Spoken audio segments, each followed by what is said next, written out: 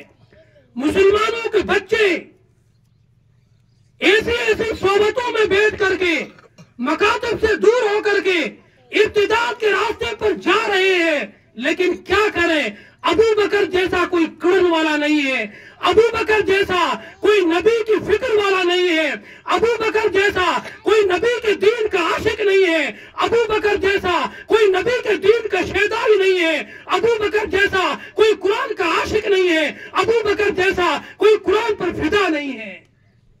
ابو بکر تو ابو بکر تھا. قرآن کے ایک حکم کے چھوٹنے پر پوری دنیا کو للکارا. اے دنیا کے کافروں، اے دنیا کے مرتدوں، اے زکوٰۃ کا انکار کرنے والوں، اگر میرا کوئی صحابی ساتھ نہ دے، عمر بھی چھوڑ دے، علی بھی چھوڑ دے، عثمان بھی چھوڑ دے، سب مجھے چھوڑ دے، یہ ابو بکر اکیلا تمام کے تمام منکرین زکوٰۃ سے لڑے گا. اور اس وقت تک لڑے گا جب تک زکوٰۃ کا ایک تنکا بھی اپنے پاس روک کر رکھیں گے. واہ ابو بکر. صدیق کا لقب نہیں مل جاتا ہے.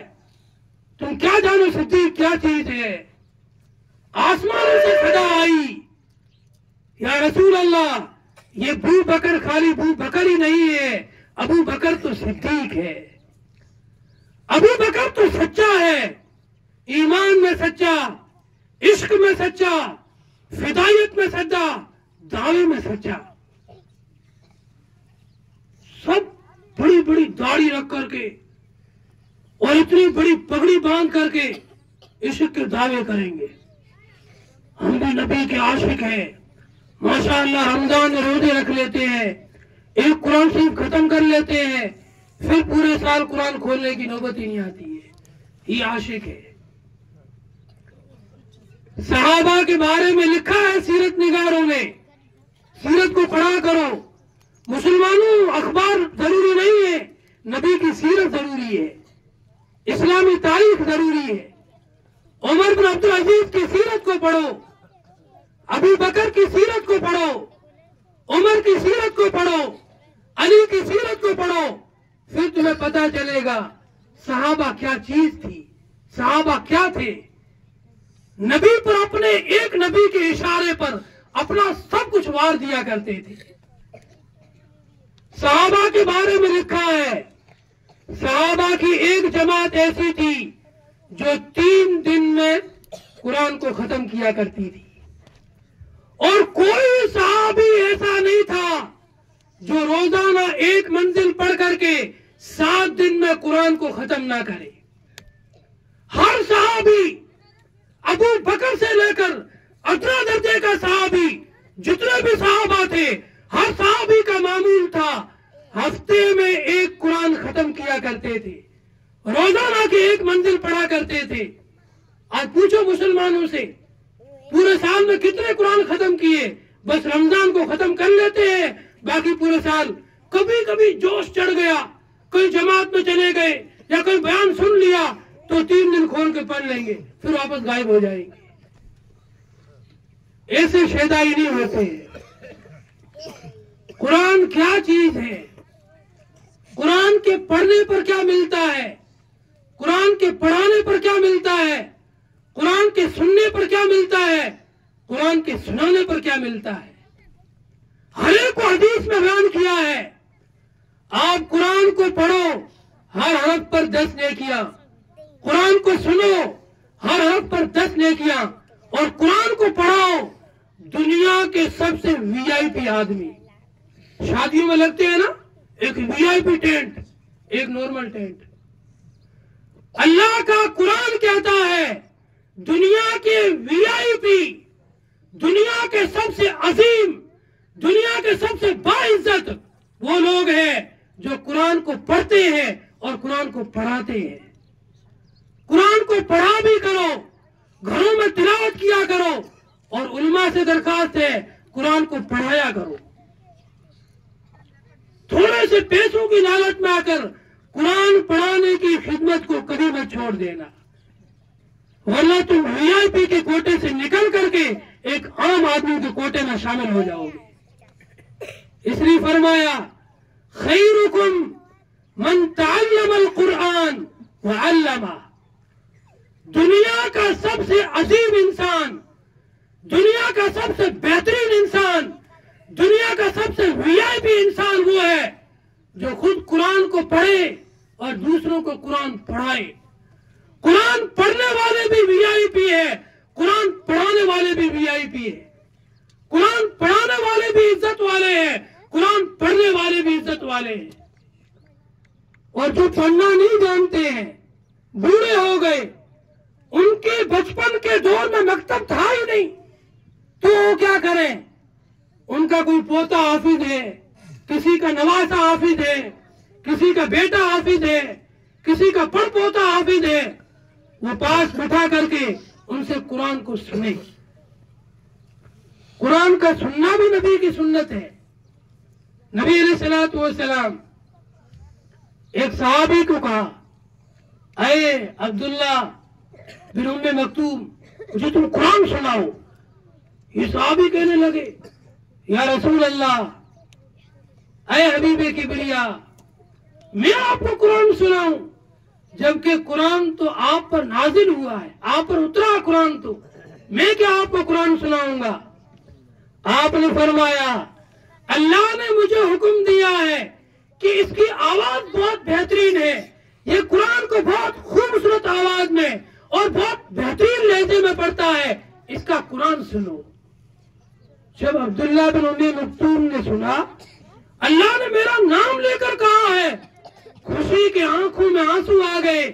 پھر انہوں نے جو تلاوت شروع کی ہے، تھوڑی دیر کے بعد آنکھیں کھول کر دیکھتے ہیں نبی علیہ الصلوۃ والسلام کی آنکھیں بھی بھر گئی تھی اور آپ رو رہے تھے. قرآن کو سننے کا ثبوت بھی حدیث میں ملتا ہے، قرآن کو پڑھنے کا حکم حدیث میں دیا گیا ہے، قرآن کو پڑھانے کا حکم حدیث میں دیا گیا ہے. اس لیے مسلمانوں اپنے نبی کی بات پر عمل کرو، قرآن کو پڑھو، قرآن کو پڑھاؤ، قرآن کو سنو، قرآن کو سناؤ. اب قرآن پڑھنے پر اور قرآن پڑھانے پر ہمارے اکابرین نے کیسی قربانیاں دی ہیں اس کی چند مثال ہے. امام ابو حنیفہ رحمۃ اللہ علیہ، ان کے بیٹے کا نام ہے حماد. جب امام ابو حنیفہ رحمۃ اللہ علیہ کے بیٹے نے صرف سورہ فاتحہ پڑھنا سیکھی اور امام صاحب 1000 چاندی کے سکے لے کر، جن کو درہم کہتے ہیں، بعض روایت میں 500 آتے ہیں، بعض میں 1000 آتے ہیں، 1000 چاندی کے سکے لے کر، دراہم لے کر کے اپنے بیٹے کے استاد کی خدمت میں حاضر ہوئے اور ان کے سامنے جا کر درہم دیے اور انتہائی ادب کے ساتھ کہنے لگے اے میرے بیٹے کو استاد جی، آپ نے جو کام کیا ہے، آپ نے جو کارنامہ انجام دیا ہے، آپ نے جو اتنا عظیم الشان کام کیا ہے، میں اس کا بدلہ تو چکا ہی نہیں سکتا ہوں. میرے پاس ابھی اتنی رقم تھی، یہ میں آپ کو دے رہا ہوں، اگر میرے پاس اور ہوتی تو میں آپ کو اور بھی دیتا. قرآن کریم کا بدلہ دنیا کی کوئی طاقت دے ہی نہیں سکتی ہے. قرآن پڑھانے کا بدلہ کوئی دے ہی نہیں سکتا ہے. آج آپ کے امام صاحب نے 12 بچیاں اور 5 بچے، ان گاؤں کے 17 بچوں کو قرآن شریف جو ختم کرایا ہے، اس کا بدلہ پورے بستی والے کیا پورے ملک والے مل کر بھی نہیں دے سکتے ہیں. اتنا بڑا کارنامہ ہے یہ. اب یہ بچیاں جب جب قرآن پڑھے گی ان کی زبان سے ایک ایک حرف نکلے گا. الف لام میم ذالک الکتاب لا ریب فیہ.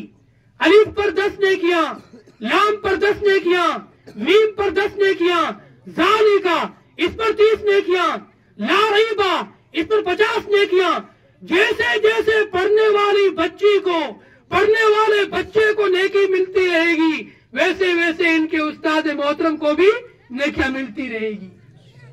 اب بتاؤ اس کا بدلہ کوئی چیز ہو سکتی ہے؟ اب یہ بچیاں آگے اپنے کتنے بچوں کو قرآن پڑھائے گی، ان کا ثواب بھی ان کے استاد کو ملتا رہے گا اور اس استاد کے ذریعے سے ان کے استاد کو ملتا رہے گا. اللہ کے خزانوں میں کمی نہیں ہے. ایک لطیفہ سناتا ہوں. حدیث کے اندر نبی علیہ الصلوۃ والسلام نے صحابہ کے درمیان فرمایا جو شخص 10 مرتبہ سورہ اخلاص کو پڑھے، قل هو اللہ، آج چھوٹی سی سورت ہے، چھوٹا سا وظیفہ دے کر جاتا ہوں ورنہ کہو گے جودھ پور سے مفتی صاحب آئے کوئی عمل ہی نہیں بتا کے گئے. عمل بھی دے دیتا ہوں وظیفہ. جو شخص 10 مرتبہ سورہ اخلاص کو پڑھے، نبی نے حدیث میں فرمایا ہے، کسی عالم کی بات نہیں ہے، نبی کی بات ہے. نبی نے حدیث میں فرمایا اللہ پاک اس کے لیے جنت کے اندر ایک محل تیار کرتے ہیں. جب صحابہ نے یہ بات سنی تو صحابہ کہنے لگے یا رسول اللہ صرف 10 مرتبہ سورت پڑھنے پر جنت میں ایک گھر بن جاتا ہے؟ آپ نے فرمایا ہاں. حضرت عمر کہنے لگے پھر تو ہم بہت پڑھیں گے. آپ نے فرمایا تم اگر بہت پڑھو گے تو اللہ کے خزانے میں کوئی کمی نہیں ہے. اللہ بھی بہت دینے والا ہے، اس کے خزانے میں کوئی کمی تھوڑی ہے کہ ایک آدمی دن میں 1000 مرتبہ سورہ اخلاص پڑھے گا تو اس کے لیے پتہ نہیں پوری ایک کالونی بنانی پڑے گی. اللہ کی جنت میں نہ زمین کی کمی ہے، نہ مٹیریل کی کمی ہے، نہ اللہ کے پاس کسی چیز کی کمی ہے. اللہ جب کسی چیز کو بنانا چاہتے ہیں تو بس کلمہ کن کا حکم دیتے ہیں اور پوری کالونی بن کے تیار ہو جاتی ہے. اس لیے اس سورہ اخلاص کو اپنا معمول بنائیں. اور سورہ اخلاص کے اندر اللہ پاک نے رزق کی برکت رکھی ہے.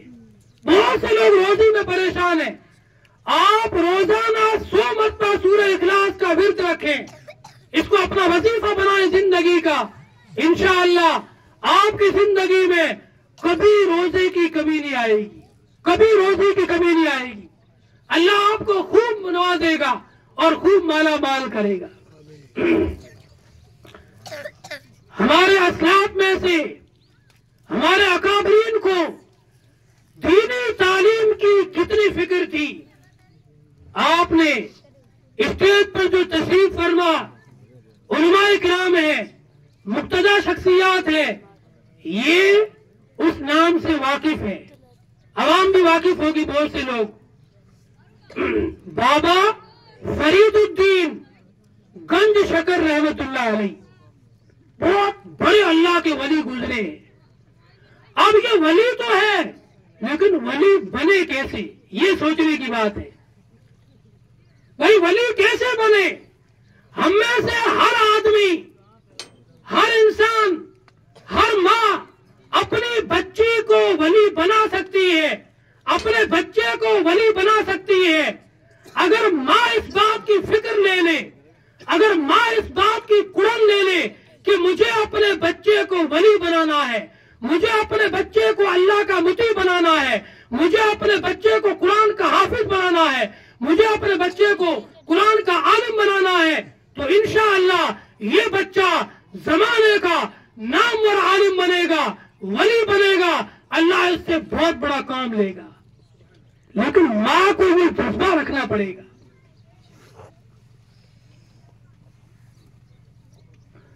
بابا فرید الدین گنج شکر رحمت اللہ علیہ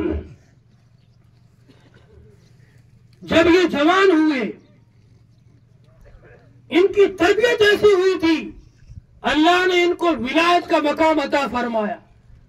یہ جس کے چہرے پر نظر ڈالتے، نگاہ ولی میں وہ تاثیر دیکھی، بدلتی ہزاروں کی تقدیر دیکھی۔ یہ شعر گویا ان کے لیے بنا تھا، اس شعر کے مصداق بن گئے۔ نگاہ ولی میں وہ تاثیر دیکھی، بدلتی ہزاروں کی تقدیر دیکھی۔ جس کی نگاہوں میں نگاہ ڈال کر کے یوں دیکھتے، بس اس کے دل کی کایا پلٹ جاتی، اس کے دل کی دنیا بدل جاتی، وہ پورا پلٹ جاتا۔ بے نمازی ہوتا تو نمازی بن جاتا، سود خور ہوتا تو سود سے توبہ کر لیتا، چور ہوتا تو چوری سے توبہ کر لیتا، زانی ہوتا تو زنا سے توبہ کر لیتا، کتنا بھی بڑا گنہگار ہوتا، ہر قسم کے گناہ سے توبہ کر کے وہ اللہ کا نیک انسان بن جاتا۔ اور بڑے بڑے کافر ان کے ہاتھ پر اسلام قبول کرنے لگے، لوگوں میں چرچا ہو گیا، یہ بڑا جادوگر ہے، جس کو بھی دیکھتا ہے اس پر جادو کر دیتا ہے اور جادو سے اس کو مسلمان بنا دیتا ہے۔ لوگوں نے ان پر کیس کر دیا، کورٹ میں مقدمہ پہنچا، جج صاحب نے بابا فرید الدین گنج شکر کو بلایا اور بلا کر کہا، اے بابا تو بڑا جادوگر ہے، یہ دیکھو سینکڑوں لوگ تیرے خلاف مقدمہ لے کے آئے ہیں کہ یہ بابا بڑا جادوگر ہے، میرے بیٹے کو جادو کر کے مسلمان بنا دیا، میرے نواسے کو جادو کر کے مسلمان بنا دیا، میرے پوتے کو جادو کر کے مسلمان بنا دیا، میرے دوست کو جادو کر کے مسلمان بنا دیا، اس جادوگر کو جیل میں ڈالو۔ جب بابا فرید الدین نے اس جج کی آنکھوں میں آنکھیں ڈال کر 2 منٹ دیکھا، اس کے دل کی کایا پلٹ گئی، وہ اپنی کرسی سے اٹھا، پاؤں میں گر گیا اور وہ ہاتھ جوڑنے لگا، مجھے بھی کلمہ پڑھا کر مسلمان بنا دو۔ واہ بھائی واہ، سبحان اللہ، اللہ کی ذات پاک ہے، اللہ اکبر، صرف اللہ کے لیے تعریف ہے۔ یہ اللہ ہی نے ان کو کمال دیا تھا، ان کا کوئی ذاتی کمال نہیں تھا، اللہ کی دی ہوئی نعمت تھی۔ جب یہ جج بھی مسلمان بن گیا، بڑا عجیب منظر ہوا، دیکھنے والے بھی تعجب میں، ہم لوگ تو مقدمہ کرانے آئے تھے کہ بابا کو جیل میں ڈلوائیں گے، اس کا قصہ ختم کریں گے، کہ بابا نے تو جج کو ہی جادو کر کے مسلمان بنا دیا۔ اب یہ بابا جی گھر پہنچے، گھر جا کر اپنی ماں سے پورا واقعہ سنایا، آج تو عجیب واقعہ ہوا، لوگوں نے میرے خلاف کیس کیا، جب میں جج کے سامنے گیا، میں نے جج کی آنکھوں میں آنکھیں ڈال کر دیکھا، وہ بھی رو کر مسلمان ہو گیا۔ واہ، اب ماں کا جواب سنو، یہی پورا میں یہ جواب سنانے کے لیے میں نے واقعہ سنایا ہے۔ اصل پورے واقعے کا مغز یہاں پر آیا ہے اس جملے کے اندر۔ وہ ماں کہنے لگی، بیٹا تیرا اس میں کوئی کمال نہیں ہے، یہ کمال میرا ہے۔ جب ماں ایسے ہوتی ہے تو بابا فرید الدین گنج شکر تیار ہوتے ہیں، جب ماں ایسی ہوتی ہے تو پھر مولانا قاسم نانوتوی تیار ہوتے ہیں، جب ماں ایسی ہوتی ہے تو رشید احمد گنگوئی جیسا فقیہ تیار ہوتا ہے، جب ماں ایسی ہوتی ہے تو عبید اللہ جیسا مجاہد تیار ہوتا ہے، جب ماں ایسی نیک سیرت ہوتی ہے تو پھر حسین احمد مدنی جیسا شیر پیدا ہوتا ہے، جب ماں ایسی ہوتی ہے تو علی میاں ندوی جیسا مفکر ملت اور مفکر اسلام پیدا ہوتا ہے۔ یہ ماں کی تربیت تھی، ماں کا کردار تھا۔ گھر میں جا کر سب یہ قصہ سنانا کہ اگر تم سو جاؤ گی ہماری نسل سدھر جائے گی، تم اگر سیدھے راستے پر نہیں آؤ گی، ہم کتنی کوشش کر لیں ہماری نسلیں یوں بگڑتی رہے گی۔ وہ ماں کہنے لگی، بیٹا اس میں تیرا کوئی کمال نہیں، کمال تو میرا ہے۔ جب تو میرے پیٹ کے اندر حمل میں تھا، میں اتنی تقوی کے ساتھ میں زندگی بسر کرتی تھی، اتنا احتیاط کرتی تھی، کبھی میں نے اپنے سر سے دوپٹے کو سرکنے نہیں دیا، کہیں میری بے پردگی کا اثر میرے پیٹ میں بننے والے اور اس پلنے والے بچے کے پر اثر نہ پڑے۔ جب تو دنیا میں آ گیا میں نے کبھی بھی بغیر وضو کے اور بغیر بسم اللہ کے تجھے دودھ نہیں پلایا۔ آج کی ماؤں کو دیکھو، نہ دوپٹے کا خیال ہے، نہ بسم اللہ کا خیال ہے، نہ وضو کا خیال ہے، جس حال میں ہے اسی حال میں دودھ پلا رہی ہے۔ جب وہ دودھ پیٹ میں جائے گا بغیر وضو کی حالت والا، تو کہاں سے پھر علی میاں ندوی، قاسم نانوتوی، رشید احمد گنگوئی اور بابا فرید الدین کنج شکر اور ایسے لوگ پیدا ہوں گے؟ کہنے لگی جب تو میرے پیٹ میں تھا میں بڑے تقوی کے ساتھ زندگی گزارتی تھی، میں نے کبھی اپنے پیٹ کے اندر حرام کا لقمہ نہیں جانے دیا، میں نے کبھی اپنے سر سے دوپٹے کو سرکنے نہیں دیا، میں نے کبھی اپنے اوپر غیر محرم کی نظر نہیں پڑنے دی۔ جب تو دنیا میں آ گیا میں تیرا اتنا خیال رکھتی تھی، بغیر وضو کے، بغیر بسم اللہ کے کبھی میں نے تجھے دودھ نہیں پلایا، اور میں 5 ٹائم کی نماز کے بعد اللہ کے سامنے مصلی پر بیٹھ کر دعا کرتی تھی، اے اللہ میرے اس گنج شکر کی نگاہوں کے اندر ایسی تاثیر ڈال دے، اس کو محنت کرنے کی ضرورت نہ پڑے، اس کی نگاہ پڑتے ہی سامنے والے کی دل کی دنیا بدل جائے۔ یہ تو میرا کمال تھا، میری دعا تھی، میرا تقوی تھا، میری طہارت تھی، میری پرہیزگاری تھی۔ اس میرے تقوی نے، میری پرہیزگاری نے، میری دعاؤں نے تجھے اس قابل بنایا ہے، تو صرف نگاہ ڈالتا ہے سامنے والے کے دل کی دنیا بدل جاتی ہے۔ ایسی ماؤں کی ضرورت ہے۔ احادیث کی کتابوں میں ایک واقعہ ملتا ہے، بات لمبی تو نہیں ہو رہی ہے؟ شروع کر دو۔ احادیث کے اندر ایک واقعہ ملتا ہے، ایک آدمی حضرت عمر فاروق رضی اللہ تعالیٰ عنہ کے دربار میں اپنے بیٹے کی شکایت لے کر آیا اور کہنے لگا، امیر المومنین میرا بیٹا جوان ہو گیا لیکن میرا کہنا ہی نہیں مانتا ہے۔ عمر فاروق کہنے لگے بلاؤ اس بیٹے کو۔ جب بیٹے کو حاضر کیا گیا، اب یہ بیٹے کو عمر کہنے لگے، یہ دیکھ تیرا بوڑھا بابا ہے، یہ بابا شکایت لے کر آیا ہے، یہ کہہ رہا کہ میرا جوان بیٹا میرا حکم نہیں مانتا، میری بات نہیں مانتا، میں اپنے جوان بیٹے سے پریشان ہوں۔ آج بھی بہت سے لوگ پریشان ہوں گے، لیکن آگے کا جواب سنو، بیٹے کی نہیں باپ کی غلطی ہوتی ہے۔ اب یہ بیٹا کہنے لگا، امیر المومنین اس کی شکایت تو صحیح ہے لیکن میری بھی شکایت ہے۔ آپ صرف یہ بیان کرتے ہو کہ اولاد کے اوپر ماں باپ کے کیا حقوق ہے، یہ بھی تو بتلاؤ ماں باپ کے اوپر اولاد کے کیا حقوق ہے۔ حقوق تو دونوں طرف سے ہوں گے نا، ایک طرف سے کیسے حق ہوگا؟ اگر استاد کے لیے شاگردوں کے اوپر حق ہے کہ وہ استاد کی خدمت کرے، استاد کی عزت کرے، استاد کا احترام کرے، استاد کی تعظیم کرے، تو استاد پر بھی تو شاگردوں کا حق ہوگا نا، اخلاص کے ساتھ ان کو پڑھائے، ان کے وقت کو پورا ان پر خرچ کرے، پڑھائی کے ٹائم میں موبائل نہ چلائے، اپنے گھریلو کام نہ کرے، جتنا مکتب یا مدرسے کا ٹائم ہے وہ پورا مکتب اور مدرسے کو دے، بچوں پر خرچ کرے، ان کو اچھا تیار کرے، ان کا نام لے کر دعائیں کرے۔ اگر کوئی کند ذہن بچہ ہے اس کے لیے خصوصی تہجد کی 2 رکعت نماز پڑھ کے دعا کرے۔ یہ استاد پر ان کے شاگردوں کا حق ہے۔ تو یہ لڑکا کہنے لگا، امیر المومنین میری بھی شکایت ہے، میرے بھی تو اپنے باپ پر حق ہوں گے، آپ پہلے میرے حق بتاؤ، میرے حق کیا ہے میرے والد پر۔ امیر المومنین نے 3 حقوق بتائے۔ سب سے پہلا حق، آدمی جب شادی کرے، شادی کرتے وقت اس بات کا خیال رکھے ایسی لڑکی سے نکاح کرے جو دیندار ہو، قرآن پڑھی ہوئی ہو، نیک سیرت ہو، نمازی ہو، روزے دار ہو، تقوی والی ہو، پرہیزگار ہو۔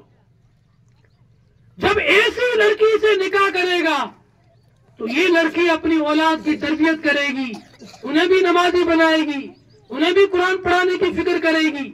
یہ اولاد کا سب سے پہلا حق ہے کہ باپ جب شادی کرے تو نیک عورت سے شادی کرے۔ یہ لڑکا کہنے لگا میرے باپ نے بدنام زمانہ عورت سے شادی کی ہے، دوسرا حق بتلاؤ۔ عمر فاروق کہنے لگے دوسرا اولاد کا حق ماں باپ پر یہ ہے کہ وہ ان کا اچھا نام رکھے۔ وہ کہنے لگا اس نے میرا نام رکھا ہے گوبریلا۔ گوبر کے اندر کیڑا پیدا ہوتا ہے، اس کا نام ہوتا ہے گوبریلا اردو میں، اور عربی میں اس کا کچھ اور نام ہوتا ہے۔ حدیث کی کتابوں میں اس کا عربی کا نام ہے کہ اس نے میرا نام تو رکھا گوبریلا، گوبر سے پیدا ہونے والا کیڑا۔ امیر المومنین بتاؤ تیسرا حق کیا ہوتا ہے؟ فرمایا تیسرا حق یہ ہے کہ اولاد کو اچھی ادب، اچھی تعلیم اور اچھی تربیت دی جائے کہ مجھے کبھی بھی انہوں نے کوئی بھی دینی تعلیم کے بارے میں کبھی فکر نہیں دلائی، کوئی میری دینی تعلیم کی فکر نہیں کی، نہ دنیاوی تعلیم کی فکر کی۔ جب میں بڑا ہو گیا، جان ہو گیا، اب مجھے کہتے ہیں میری خدمت کر، میری عزت کر۔ جب میرے اس نے حق ادا نہیں کیے تو میں کیوں اس کے حق ادا کروں گا؟ حضرت عمر جلال میں آ گئے اور باپ کو ڈانٹی لگائی، تم تو اپنے اولاد کا خیال کرتے نہیں ہو، نہ تم نے اس کا نام اچھا رکھا، نہ اس کی تعلیم کی فکر کی، نہ اس کی تربیت کی فکر کی۔ اب شکایت لے کر آتے ہو کہ تمہاری عزت نہیں کرتے ہیں، تمہاری بات نہیں مانتے ہیں۔ غلطی تمہاری ہے، تم نے اپنے اولاد کی فکر کیوں نہیں کی؟ حدیث میں آتا ہے، ارشاد فرمایا تاجدار مدینہ، حبیب کبریا، احمد مجتبی، محمد مصطفیٰ عربی صلی اللہ علیہ وسلم نے کسی باپ نے اپنی اولاد کو حسن تعلیم اور حسن تربیت سے بہتر کوئی تحفہ نہیں دیا۔ عربی کے الفاظ ما نحل والد ولدا افضل من ادب حسن، کسی باپ نے اپنی اولاد کو اچھی تعلیم اور اچھی تربیت سے بہتر کوئی تحفہ نہیں دیا۔ ہر باپ کی تمنا ہوتی ہے میں اپنی اولاد کے لیے اچھے سے اچھا ذخیرہ کروں، گٹا میں ایک پلاٹ لگا دوں، گاگریا میں دکان لگا کے دے دوں، بارمیر میں بنگلہ بنا کے دے دوں، جودھ پور میں پلاٹ بنا کے دے دوں، گاؤں میں بڑا سا کھیت بنا کے دے دوں، ایک اس کے لیے بورنگ بھی کروا دوں تاکہ یہ گھر میں آرام سے بیٹھ کے کھاتا رہے، اس کو کبھی پریشانی نہ ہو۔ قرآن نے اور حدیث نے اس کی فکر پہلے نہیں کی ہے، اس کی بھی فکر کی ہے لیکن بعد میں۔ پہلے کس کی فکر کی ہے؟ حسن تعلیم کی، حسن تربیت کی۔ پہلے اولاد کو اچھے اخلاق سکھاؤ، بڑوں سے بات کرنے کا طریقہ، علماء سے بات کرنے کا طریقہ، ماں باپ کا ادب کرنے کا طریقہ، ماں باپ کی خدمت کرنے کا طریقہ، ماں باپ کی عظمت سمجھنے کا طریقہ، استاد کی عظمت سمجھنے کا طریقہ، بڑوں کے ساتھ میں عظمت سے پیش آیا جائے، چھوٹوں کے ساتھ میں شفقت کے ساتھ پیش آیا جائے، اس طریقے کو سکھلایا ہے۔ بزرگوں کے اندر اس کا نمونہ علی میاں ندوی رحمت اللہ علیہ، بالکل چھوٹے بچے ہیں، ان کو ان کی ماں نے پڑھنے کے لیے بھیجا۔ اس زمانے کے اندر فون نہیں ہوا کرتے تھے، خط کے ذریعے سے لوگ آواز لیا کرتے تھے۔ ماں اپنے بچے کو وقتاً فوقتاً خط لکھتی ہے، بیٹا علی یہ دور ایسا ہے کہ اس دور میں لوگ انگریزی تعلیم کی طرف متوجہ ہو رہے ہیں۔ اس زمانے میں برٹش کی حکومت نئی نئی گری تھی اور لوگوں پر انگریزی کا بڑا بھوت سوار تھا، تو ایک زمانے میں علی میاں ندوی خود لکھتے ہیں مجھے بھی انگریزی کا بھوت سوار ہو گیا تھا۔ جب میری ماں نے دیکھا مجھ پر انگریزی کا بھوت سوار ہو گیا ہے اور میں نے قرآن و حدیث سے تھوڑی توجہ ہٹا کر کے انگریزی کی طرف توجہ زیادہ کر لی ہے، میری ماں خط لکھتی ہے علی میں نے انگریزی تو کئی دیکھے ہیں، کئی ڈاکٹر دیکھے ہیں، کئی انجینئر دیکھے ہیں، کئی بڑے بڑے ترم خان دیکھے ہیں، لیکن جو زندگی میں نے قاسم نانوتوی کی دیکھی ہے، جو زندگی رشید احمد گنگوہی کی دیکھی ہے، جو زندگی تیرے خاندان میں علماء کی دیکھی ہے، ایسی پاکیزہ زندگی، ایسی خوشگوار زندگی، ایسی برکتوں والی زندگی، ایسی رحمتوں والی زندگی دوسروں کی ہو ہی نہیں سکتی ہے۔ میری دلی تمنا یہ ہے، میری دلی خواہش یہ ہے کہ تو عالم بنے، قرآن کا شیدائی بنے، حدیث کا شیدائی بنے، نبی کا شیدائی بنے، نبی کا عاشق بنے، نبی کا فدائی بنے، عربی کا کیڑا بنے، عربی کا عاشق بنے، عربی کا شیدائی بنے۔ عربی زبان سے بھی عشق کرنا چاہیے۔ نبی نے فرمایا احب العرب، عربوں سے محبت کرو، لأنی عربی، اس لیے کہ میں عربی ہوں، وَلِسَانُ الْقُرْآنِ عَرَبِيٌّ، قرآن کی زبان عربی ہے، جنت کی زبان عربی ہے، اللہ کی زبان عربی ہے، انبیاء کی زبان عربی ہے، دین کی زبان عربی ہے۔ جب علی میاں کو ماں کا خط پہنچا وہ بھوت اتر گیا کہ مجھے تو شوق لگا تھا، لیکن جب ماں کی تمنا یہ ہے تو اب مجھے یہی بننا ہے۔ پھر آگے ماں لکھتی ہے اے علی، اگر میرے 100 بچے ہوتے میں یکے بعد دیگرے سب کو حافظ العالم بناتی، لیکن اللہ نے مجھے تیرے کو بخشا ہے، نعمت کی شکل میں تو مجھے ملا ہے۔ میری دلی تمنا یہ ہے کہ تو حافظ، عالم اور نبی کا عاشق اور قرآن کا شیدائی بنے۔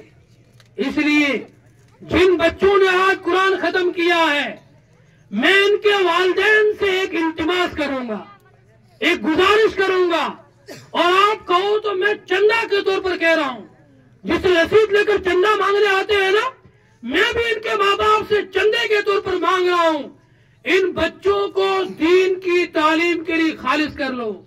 خدا کی قسم، جب تم میدان محشر میں جاؤ گے، یہی بچے تمہاری انگلی پکڑ کر تمہیں جنت میں لے جائیں گے۔ بشارت نبی نے حدیث میں دی ہے، فرمایا آپ نے حافظ قرآن من قرأ القرآن واستظہرہ، استظہرہ کو بولتے ہیں پیٹھ پر کوئی چیز لادنا، اس سے استعارہ ہے کہ مطلب سینے کے اندر قرآن کو محفوظ کر لینا۔ من قرأ القرآن واستظہرہ، جس شخص نے قرآن کریم کو پڑھا اور اس کو اپنے سینے میں محفوظ کیا، اللہ تبارک و تعالی اس کو 10 ایسے لوگوں کی سفارش کا حق دیں گے جن 10 لوگوں پر جہنم واجب ہو چکی تھی۔ اس حافظ قرآن کے خاندان میں سے جو لوگ اپنے اعمال سے جنت میں جائیں گے وہ تو جائیں گے، اس حافظ قرآن کے خاندان میں سے 10 ایسے لوگ جن کو جہنم کا ٹکٹ مل چکا تھا، جن کو جہنم کا فیصلہ ہو چکا تھا، جہنم کا فیصلہ ہو گیا تھا کہ ان کو گھسیٹ پر جہنم میں لے جاؤ، یہ حافظ قرآن آئے گا، اللہ کے سامنے کھڑا ہوگا اور عرض کرے گا اے میرے پروردگار، میں وہ حافظ قرآن ہوں جس نے اپنے راتوں کو جاگ کر تیرے قرآن کو سینے میں محفوظ کیا۔ جب لوگ میٹھی نیند سوتے تھے صبح 4 بجے، حافظ سوتا نہیں تھا۔ آپ پوچھو ان حافظ علی صاحب سے، وہ جتنے پیچھے حافظ بیٹھے ہیں، حافظ بننا کوئی مدینے کی کھجور ہے؟ بالکل نرم نرم ہے، منہ میں رکھی اور اندر چلی جائے گی، اور بعض تو بغیر گٹلی والی آتی ہے اندر چلی جائے گی، اتنا آسان نہیں ہے۔ حافظ بننے کے لیے پتے کو پانی کرنا پڑتا ہے، جد و جہد کرنی پڑتی ہے، راتوں کی نیند کو چھوڑنا پڑتا ہے، عمدہ کھانوں کو چھوڑنا پڑتا ہے، شادیوں میں پہنچنے کو چھوڑنا پڑتا ہے، دوستوں کی یاریوں کو چھوڑنا پڑتا ہے، ماں باپ کی جدائی کو برداشت کرنا پڑتا ہے، جب جا کے ایک حافظ تیار ہوتا ہے اور وہ 30 پارے اپنے قرآن کے سینے کے اندر محفوظ کرتا ہے۔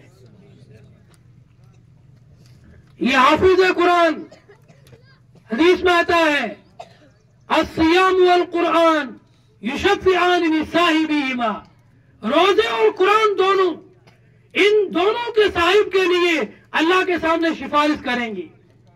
یہ حافظ قرآن کھڑا ہوگا اور کھڑے ہو کر عرض کرے گا اے میرے معبود، اے میرے مالک، اے میرے اللہ، میں وہ حافظ ہوں جس نے تیرے قرآن کے 30 پاروں کو اپنے سینے میں محفوظ کیا، اس کے حلال کو حلال جانا، اس کے حرام کو حرام جانا، تقوی کے ساتھ زندگی بسر کی۔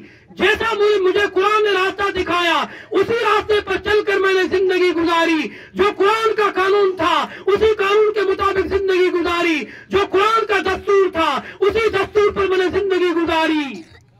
آج میں تیرے سامنے سفارش کرتا ہوں، یہ جو میرے خاندان کے 10 لوگ ہیں، یہ میرا تایا ہے، یہ میرا بڑا بھائی ہے، یہ میری نانی ہے، یہ میری دادی ہے، یہ میری فلاں رشتے دار ہے، یہ میرا فلاں رشتے دار ہے، یہ سب بیچارے عمل میں کمزور تھے، بے نمازی تھے، سود خور تھے، زانی تھے، حرام خور تھے، جیسے بھی تھے، لیکن ان کا رشتہ مجھ سے تھا، خونی رشتہ تھا۔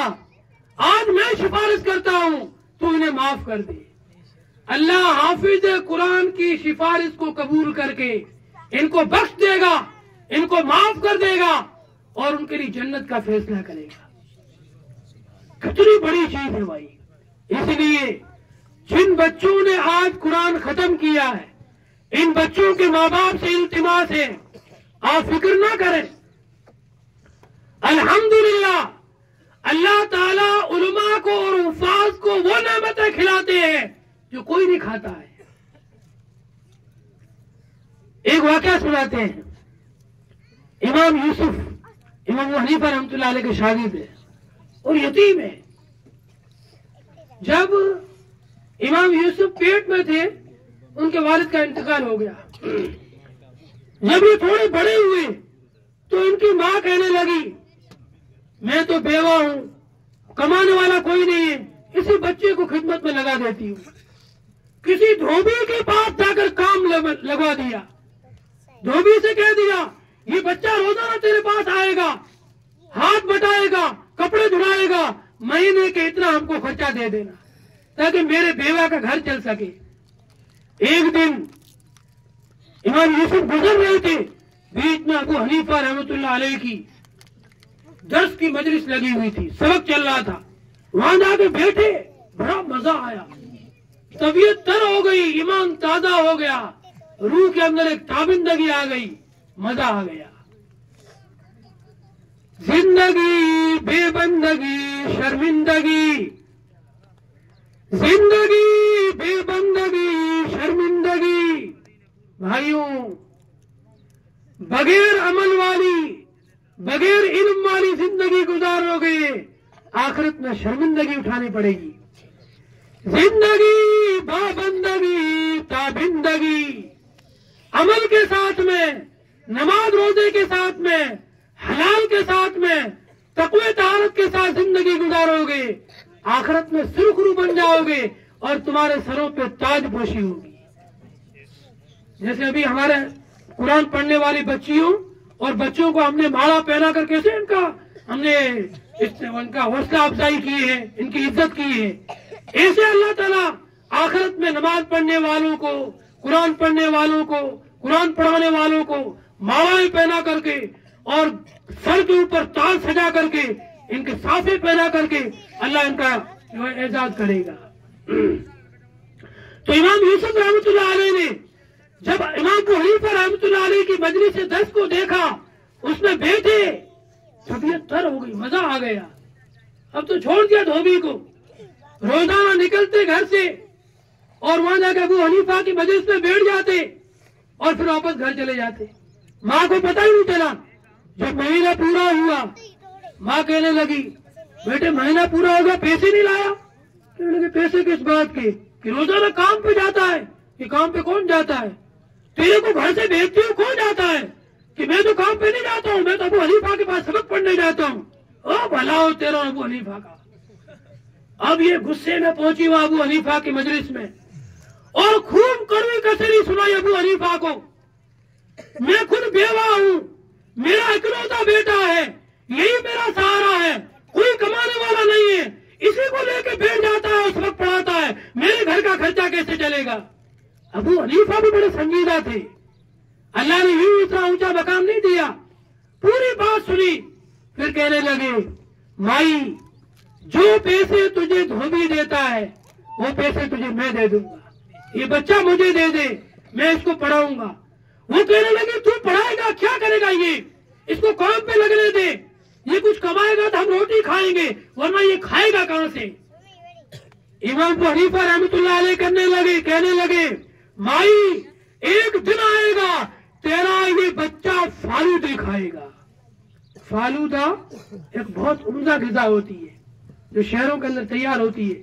بہت سارے فروٹ ملاتے ہیں, ان فروٹ کے اندر خاص قسم کی کریمیں ڈالتے ہیں, پھر اس کو مکسی میں جو ہے نا یوں کرتے ہیں, پھر اس سے تیار ہوتا ہے, اسے فالودہ کہتے ہیں. بہت طاقتور غذا ہے اور بہت لذیذ غذا ہے. امام ابو یوسف جب بڑے ہوئے اور جب مدینے کے قاضی متعین ہوئے, بادشاہ نے ایک دن فالودہ تیار کیا ناشتے میں اور امام یوسف کے سامنے پیش کیا اور کہنے لگے امام صاحب یہ ہم بادشاہوں کے گھروں میں بھی کبھی کبھی بنتا ہے. کہا اس کا نام کیا ہے؟ کہا اس کا نام فالودہ ہے. امام یوسف نے جب فالودے کا نام سنا ان کی آنکھوں میں آنسو آ گئے. واہ قربان جاؤں ابو حنیفہ کی فراست پر, قربان جاؤں ابو حنیفہ کی سوچ پر, قربان جاؤں ابو حنیفہ کے جملے پر. میرے استاد ابو حنیفہ نے کہا تھا میری ماں سے اے مائی تو فکر نہ کر, یہ کہہ رہی کہ میرا بچہ کمائے گا 2 روٹی ہم کھائیں گے, تو فکر نہ کر, میں اسے ایسا دین پڑھا رہا ہوں, ایسا علم پڑھا رہا ہوں, ایسا قرآن سے مزین کروں گا, ایسی حدیث سے مزین کروں گا, ایسا نبی کا شہدائی بناؤں گا, ایسا نبی کا عاشق بناؤں گا, ایسا قرآن کا عالم بناؤں گا, ایسا فقیہ بناؤں گا, یہ مدینے کا قاضی بنے گا اور فالودے کھائے گا. دیکھو آج مجھے فالودہ مل گیا, میرے استاد کی بات سچی آ گئی. تو اللہ تبارک و تعالی ہر ایک روزی اللہ نے پہلے سے لکھ دی ہے, اور جو مقدر میں لکھی ہوئی روزی ہے وہ اپنے وقت پر مل کر رہے گی. اس لیے ماں باپ سے درخواست ہے ان بچوں کو ضرور حافظ بنائیں, عالم بنائیں اور بڑا شاندار بہترین حافظ عالم بنائیں. آج کل ایک اور مصیبت ہے, چھوٹے چھوٹے مدارس کھل گئے ہیں, معیاری تعلیم نہیں ہے, وہاں کوئی قابل استاد نہیں ہے, بس تعلقات کی بنا پر لوگ اپنے بچوں کو وہاں چھوڑ دیتے ہیں. یہ اس نظریے کے میں بالکل مخالف ہوں. آپ اپنے بچے کو اس ادارے میں چھوڑیں جہاں معیاری تعلیم ہو, معیاری تربیت ہو. یہ بچہ اس ادارے میں 10 سال رہنے کے بعد جب آپ کی بستی میں آئے, آپ کے گاؤں میں آئے, نمونہ بننا چاہیے, مثال بننا چاہیے. لوگ مثال دیں, عالم بنو تو ایسے بنو جیسے فلاں کا بچہ بنا ہے, حافظ بنو تو ایسے بنو جیسے فلاں کا بچہ حافظ بنا ہے, قاری بنو تو ایسے بنو جیسے فلاں کا بچہ قاری بنا ہے, مفتی بنو تو ایسے بنو جیسے فلاں کا بچہ مفتی بنا ہے. عالم بھی بن گئے, قاری بھی بن گئے, حافظ بھی بن گئے, فجر کی نماز میں غائب ہے. واہ ماشاء اللہ. اس لیے اپنے بچوں کو ایسے اداروں میں داخلہ دلائیں جہاں معیاری تربیت ہو, معیاری تعلیم ہو. وہ بچہ اس ادارے سے نکلنے کے بعد پورے علاقے کے لیے ایک مثال اور نمونہ بنے. ایسے ادارے ہیں الحمدللہ, اور ایسے مربی ہیں اداروں کے اندر. آپ چھوڑ کر دیکھو تو صحیح کیسی تربیت ہوتی ہے. الحمدللہ آپ کا یہ پروگرام دیکھ کر بڑی مجھے دلی مسرت ہوئی, دلی خوشی ہوئی. میں مبارکباد دوں گا آپ کے پوری بستی والوں کو, اس بستی سے جڑے لوگوں کو, مکتب کی انتظامیہ کو, مکتب کے استاد کو, مکتب کے بچوں کو. ایک آدمی کے تیار ہونے میں 3 لوگوں کی فکر ضروری ہے. لکھا علماء نے ایک قابل عالم کیسے تیار ہو, اس کے لیے نسخہ لکھا ہے. 3 لوگوں کی فکر ضروری ہے. اگر ان 3 لوگوں میں سے کوئی ایک کمزور پڑا پھر جیوید عالم نہیں بن پائے گا, اچھا حافظ نہیں بن پائے گا, اچھا قاری نہیں بن پائے گا, اچھا مفتی نہیں بن پائے گا. اچھا مفتی بننے کے لیے, اچھا حافظ بننے کے لیے, اچھا قاری بننے کے لیے, اچھا ادیب بننے کے لیے 3 لوگوں کی فکر شرط ہے. ان میں سے کوئی ایک شرط چھوٹی, وہ آپ کا مفتی بھی نام کا مفتی رہ جائے گا، وہ آپ کا حافظ صاحب خالی نام کا حافظ صاحب رہ جائے گا۔ وہ تین کون کون سے ہیں؟ سب سے پہلے اس بچے کے اندر قرآن اور فکر پیدا کی جائے، اس کو واقعات سنائے جائیں، صحابہ کے واقعات، تابعین کے واقعات، ائمہ مجتہدین کے واقعات، کامیاب حافظوں کے واقعات سنائے جائیں۔ بیٹا دیکھو فلاں حافظ صاحب کو دیکھو کتنا اچھا پڑھاتے ہیں، کتنا بہترین قرآن پڑھتے ہیں، تمہیں اس کے جیسا بننا ہے۔ جب اس بچے کے اندر آپ یہ شوق پیدا کرو گے تو یہ بھی ایک کام ہوا ہے۔ دوسرا کام، ماں باپ بھی پورے فکر مند رہے، ہمیں اپنے بچے کو مثالی عالم بنانا ہے، ہمیں اپنے بچے کو مثالی حافظ بنانا ہے، جو ایک بیٹھک میں پورا قرآن سنا سکے، جو جہاں پر تقریر کرے تو لوگوں کے دلوں کو پلٹ کے رکھ دے، لوگوں کے دلوں کی کایا پلٹ کے رکھ دے، ہزاروں لوگ توبہ کرنے والے بنے، ہزاروں لوگ عمل کی نیت سے اٹھے، ہزاروں لوگ گناہوں سے توبہ کر کے نئی زندگی اور نیکی والی زندگی کرنے والے بن جائیں۔ ایسا اپنے بیٹے کو مقرر بنانا ہے۔